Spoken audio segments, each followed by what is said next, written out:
Hello guys. Hi. You're welcome back to our channel. This is the Prime and Groom show with Dumebi and Cjay. Yeah. Today we're going to be talking about something very amazing, something very important, something very interesting and exciting. Babe, so maybe we should introduce our topic for this morning. Yes. For so today, we'll be talking about 6 things to expect in the first year of your marriage. Interesting, right? yeah, interesting. 6 things to expect in the first year of your marriage. Okay, yeah. So we've been married for a year plus now, and we're going to be sharing some of our experiences. Of course, we have peculiar experiences, things that are peculiar to us. And of course, there could be more than 6 things, but we have to just, streamline them to 6 things. Yeah, so we'll be talking about the generic things, things that pertain to the first year of marriage, things that you're most likely to experience in the first year of your marriage if you're not married. So in this show, we develop content and topics for teenagers, young guys and ladies, and for newlyweds. Okay, yeah, so today we're going to be speaking to people who are probably courting or who have plans to get married anytime soon. Yeah, so you need to listen to this and listen good. It's very important. It's good to be pre-informed, to be armed, to listen to be forewarned, to be forearmed. Okay, yeah, so if you know what you're going into, you know how to prepare yourselves for it. Yeah, so we're going to be talking to you about 6 things that you should expect in the first year of your marriage. So babe, shoot, what's the first thing that the people should expect? Well, it's in no order of priority. Yeah. I'll be starting with doubt. So there's gonna be moments of doubt in the first year of marriage. So you'll be like, okay, did I get married to the wrong person? Did I allow my emotions decide for me? And this basically happens in the first few months because you start living together with this person and you've seen this person. There is no pretense, there is no forming, there is during courtship, people always try to should I say give a soft landing to some of the answers they should have given back to you. The responses will be different. Reactions. Yeah, they try to sugarcoat it. Okay, let me just be managing or pestering this person. Yeah. This person will see my true color when you marry. So that kind of thing. And it now happens when you get married, when you start living together with this person. There is no forming, there is no pretense, there are no games. Yeah. The person is giving to you bumper to bumper. You hit me one, I hit you 20. You start with the person's weaknesses. Yes. Yeah. So there are moments where you begin to doubt. Maybe I made a mistake. I had that kind of experience. I was like, I think it was even in the first few weeks. It didn't even get to me. And I was like, I guess I'll have to, live with this. I made a mistake. I'll just have to live with it. And I just, when you just bone something. So I said that was going to be my reaction, just to bone it and encourage myself that I've entered, and I have to just live with it. So there are going to be moments of doubt, moments of feeling you made the wrong decision, feeling that you didn't choose well, or maybe you chose based on certain values. You're going to question yourself. Yeah. You're going to question everybody. Even though you might not really voice it out to them, but you always question those things. And it happens to the guys too. It happened to me as well. Really? Yeah, it I happened didn't to know. me. Of course. At some point I'll be like, this woman, are you sure? I don't understand. This is not what I signed up for. You start saying 1 or 2 things. We are all going to exhibit some form of weakness. We're not perfect people now. Yes, You're not a perfect person. So it's definitely your spouse. I know why it's like that is because 2 of you are not living together before you got married now. So whenever you come together, you just package yourself 2 different people from and just show off the good side.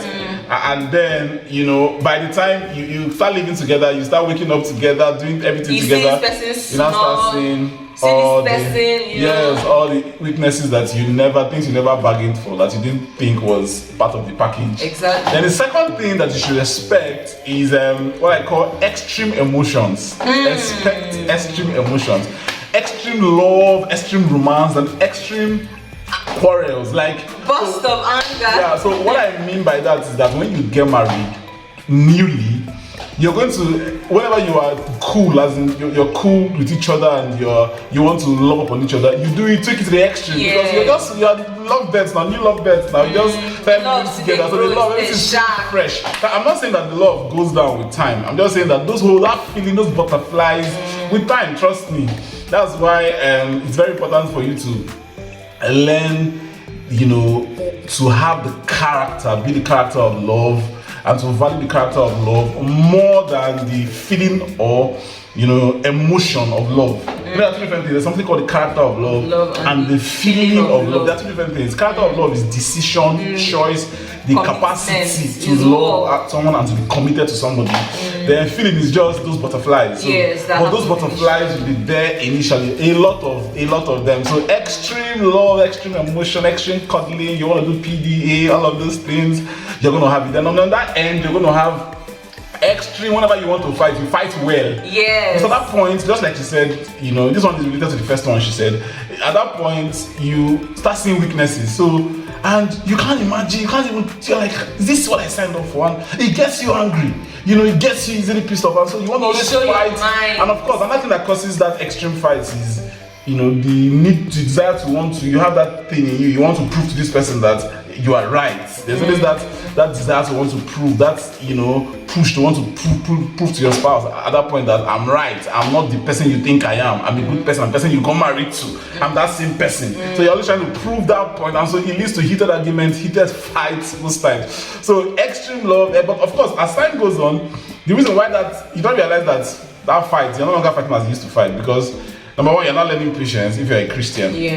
Number two, you've now come to that point where you realize that fight is not solving problems anymore. So you just build that fortitude, that capacity to just take in that person's nonsense. And you also learn to ignore something. And you learn to ignore as well, So, but those first months when you want to fight, you fight well. Like two of us, I remember that we'll fight like this, we'll quarrel, we'll talk. But we want to love with each other, we'll love, we do all of those things, and but with time, those things are no longer reflex.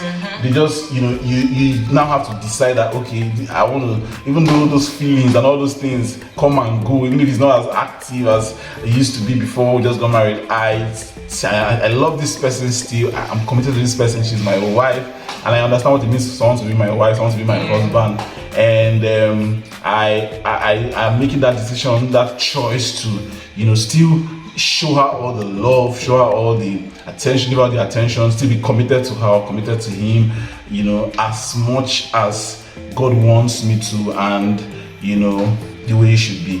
So okay, the other one is unexpected reactions. I'll take it up from where he talked about extreme emotions, and also unexpected reaction happens where there's been what do they call it? It happens where there's been a squabble between both of you, and then you start seeing reactions that you be like, I never thought my husband could do this. I never thought the love of my life could do this. I never thought. Like you begin to say, is this person I got married to that is doing this? When the person does something, when maybe you do something you used to do before in courtship, and then the person used to react in courtship. Yes. And now in marriage, you're expecting that kind of reaction, and the person is reacting differently. You're like, no, it shocked. It shocked me. It shocked me. So they're going to be unexpected. You'll be getting all those plenty. It shocked me moments. Yes, because you'll be like, I didn't know you have the capacity to do this thing. Like, how could you? And this, if this point isn't managed well, it now leads to what people call irreconcilable differences. Because they'll be like, I never thought you could do this. I never expected this, and therefore you broke my heart. So you just get what I'm trying to say. So there are gonna be, unexpected reactions like that. So some people will be like, people hide their true personalities, or people hide who they are truly. So I believe this is where those things just come out freely.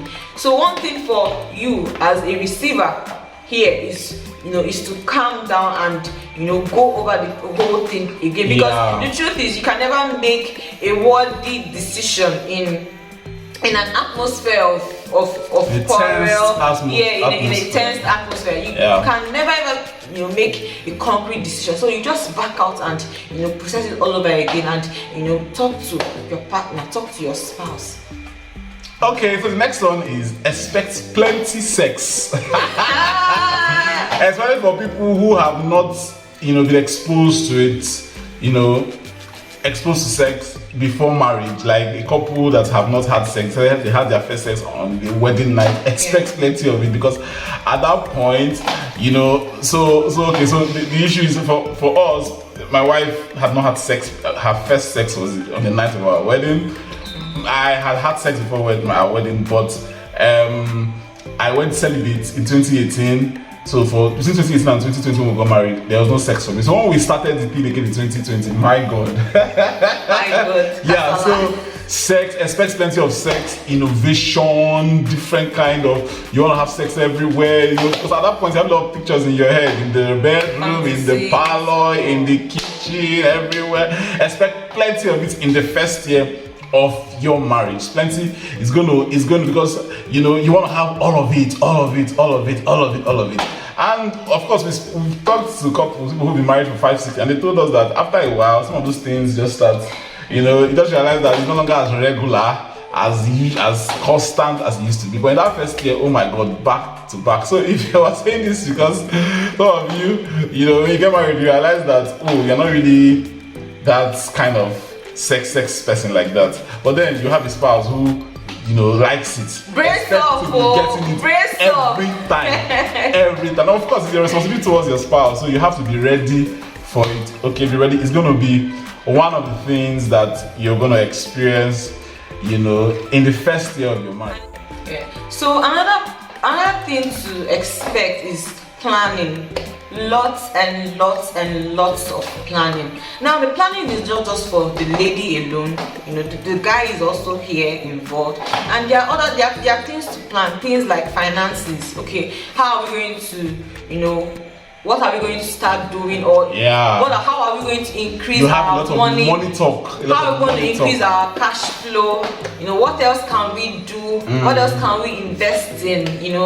Planning for the future. How many, the number of kids? Of course, you should have known. Yeah, you should have known. When do we want to start? Yes. How are we going to space them and all that? Where are we going to live? Which church? Okay, yeah, you have talked about church and all, but there's going to be talks about spiritual development, capacity development, personal development, and all that. And also, another important thing is also how are we going to run the home? Who does what? Who does chores? Who does that? Yes. How are we going to? What are we going to eat in the week? What are we going to eat today? There's place for planning. Plan the week. Yeah. As newlyweds, you just start living with someone. You just start living alone with somebody, and if without adequate planning, things might just go haywire. Like there might not be adequate. What do they call it? Adequate. Utilization of what you have in the house, of resources. Yes. So planning just helps you put everything in place. When am I going to go to market? Do I bulk buy? Do I buy every week? Do I buy for the month? That kind of thing. It's very important because it will help you save time, save energy, save money, save cost, save every single thing. Save yourself all the stress. Yeah. So for us, one of the things we did when we just before we started that program just before we got married, and it ran into the first few weeks of our wedding, of our marriage. We did a course. We took a course, family systems course. One of our mentors took us through that. So we structured our home even before we even started anything. We had put a structure for everything, which systems. From financial systems to domestic systems to parenting systems. We don't even have kids yet, but we know already how we're going to raise our kids and all of that. So it's good for you to do all of those things. Planning is very important. Okay, and then the sixth one now. Yeah, the sixth one. The sixth one is you're going to see a lot of personality differences. Okay, you realize that you're different. They call it temperamental differences. Yeah, you're going to see it, and I've realized that most times you know, there's a way God just does this thing. People of the same temperament hardly ever get married. Most times, there's always one person is sanguine, another one is, you know, phlegmatic, or one person is choleric, the other one is melancholy, or the other one is phlegmatic. Although there are rare cases, we have seen cases where, but most times it's always that. So you're going to see a lot of those differences, and it's good for you to understand those differences, and you get to see, you know, those differences majorly in the first year of your marriage. You're like, this person does not do what I like. So for example, you know, most of the quarrels that I had with my wife in the first 1 year, I actually realized eventually that they're actually quarrels that emanated from personality differences. Yeah. So I'm a sanguine to a large extent. Like I can be very careful with my things. I take my things, throw it anywhere, come back home, pull off my trouser, put it here, put my this, put my that. If I want to go to church in the morning, I'm looking for, where's my coffin? Where's my this? Where's my that? Where did I keep my phone? But my wife is, you know, she has a little bit of that melancholic thing. She has an aspect of it. So she's a very detailed person. She likes, okay, keep this here, keep this here, keep this here. Don't throw this about, don't throw this about, don't throw this about. And he always breaks the rule. You know, and I'm a rule breaker, serious rule breaker. All the rules you made, I'll be the first to always break it. Don't do this, I'll be the first to do that. At the point, I'll be like, you know what, I'm not doing this thing again. This thing, I'll just be stubborn about it. So, eventually, we realize that, you know, it's just that personality thing. So it's good for you. So you're going to be seeing a lot of that in the first year of your marriage, that you and this person, that you're not exactly wired, you know, function in the same way. You understand? So yeah. So I can go on and I'll tell you stories about how that, but brace up for that, be ready for that, and just learn to understudy your spouse, not the person you want to get married to. You know, take time to study that personality. There are books on it. Read through those books so that when you get into marriage, you will not be shocked. Yeah, you know, will shock you. So you will see some of the things that, you know, you guys can start working on, you know, even before you get married and even in the first year of your marriage. So that's it for today, guys. Yeah. So if there are other differences that other things, you know, that people should expect, for those of you who are married and you have your experience, you can share them with us in the comment section so that people can also see, read and learn. Okay, and you can reach out to us as well through our email, the Prime and Groom Show at gmail.com. You can reach out to us through our social media. Let's continue the conversation. Yeah, so our social media channel is right there on your screen: Instagram, Facebook. Reach out to us and let us continue this conversation online. Okay, so until we see you guys again. Yes. We believe you learned something. Tell us what you learned, to leave it in the comments. And please don't fail to subscribe. And like this video. Subscribe to our channel. Like this video. And share with your circle. And share with your circle. Okay, tell your friends about it so they can also come on board and join this family. Thank you very much, guys. Thank you for the support so far. We love you. Bye.